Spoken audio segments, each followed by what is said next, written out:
Hello and welcome to Sri Academy online teaching classes. Today in English I am going to continue lesson 2, A Light for the Palace Fire. In the previous video I have already taught you the word meanings of hard words. Today I am going to continue the lesson by reading and explaining its story. A long time ago, there was a huge palace at the top of a hill. A fire always burned in the palace and kept it warm. It was the most useful fire in the palace. One day, the fire suddenly stopped burning and no one was able to light it again. It means there was a huge palace at the top of a hill.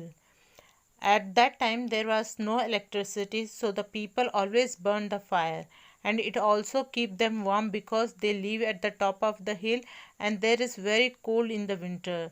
So it make them warm. One day suddenly the fire stopped burning and it was unable to burn again due to cold. Next line is people said that the fire had died because the people in the palace were always quarreling. Others said that it had gone out because the winter that year was very cold. Everyone in the palace was freezing and longed for the fire to burn.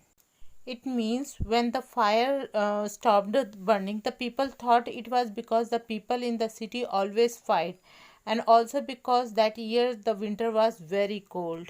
Now the next line is the king ordered his messenger, go down the hill road. If you see fire burning in a house, go inside and ask for some embers to bring back to the palace. Maybe we can light our fire in this way. It means the king ordered the messenger to go down the hill and if they see fire burning in a house, then ask some embers, means burning coal to the palace. In this way, we can light the fire again. Now the next line is so the messenger with a big iron lantern for holding coal set off in the bitter cold, a light for the palace fire. He called and he went. Who will give me some coal to light the palace fire?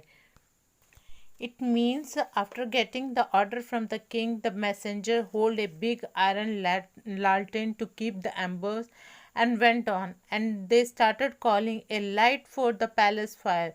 Who will give me some coal to light the palace fire? The next paragraph is here is some glowing coal for you, said a man, but tell the king that I want gold pieces in return for these lumps of coal. So the messenger put the coal inside the lantern and turned to go back to the palace. However, the coal soon turned cold and grey, and he had to throw it away. He had to search for the burning coal once again.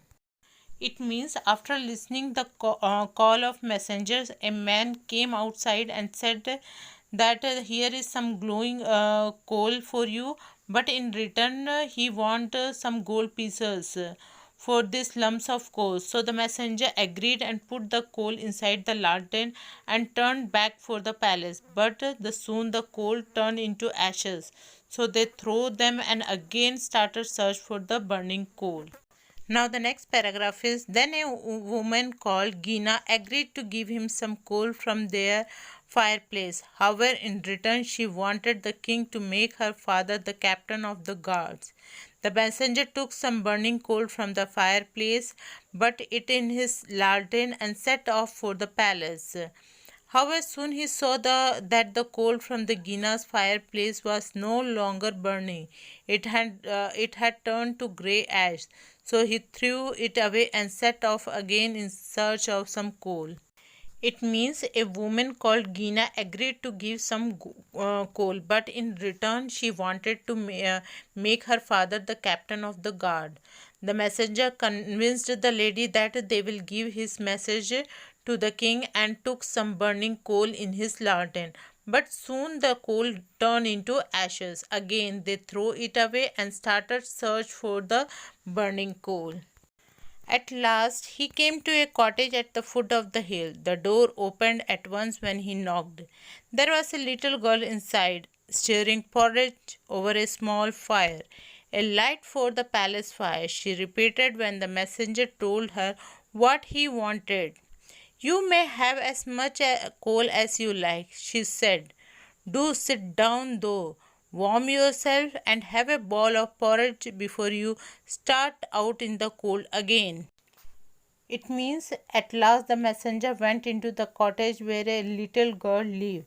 She was preparing milk over a small fire. The messenger told they wanted some coal for the palace. She agreed to take coal as much as they can, but first you sit down and warm yourself, and gave a bowl of porridge before them. The next lines are, then you may have half of your fire if the king want, needs it. The messenger did as the little girl said. Then he lifted a small bright coal from the fire and put it in his lantern. It will never burn all the way back to the palace, thought the messenger. With each step he took, the coal grew brighter. It lit up the dark road as if the sun was shining, and it warmed him too. It means the messenger lifted a small bright coal from the fire and put it in his lantern. But they thought it will never burn up to the palace. But they were wrong. As they moved on to the palace, the coal grew more brighter. It shined like a shining sun, and removed the darkness of the road, and also warmed the messengers. Now the next lines are, when he reached the palace, the coal still burned and glowed. As soon as he touched it to the grey logs in the fireplace, they burst into the flames. The fire once again warmed the palace flock. They realized that this was because the selfless love had come with the coal from the little girl's cottage. It means that when the messenger reached the palace, the flame of the coal was still very brighter, and when the coal was touched to the grey log, they burst into the flames. The fire once again warmed the people of the palace.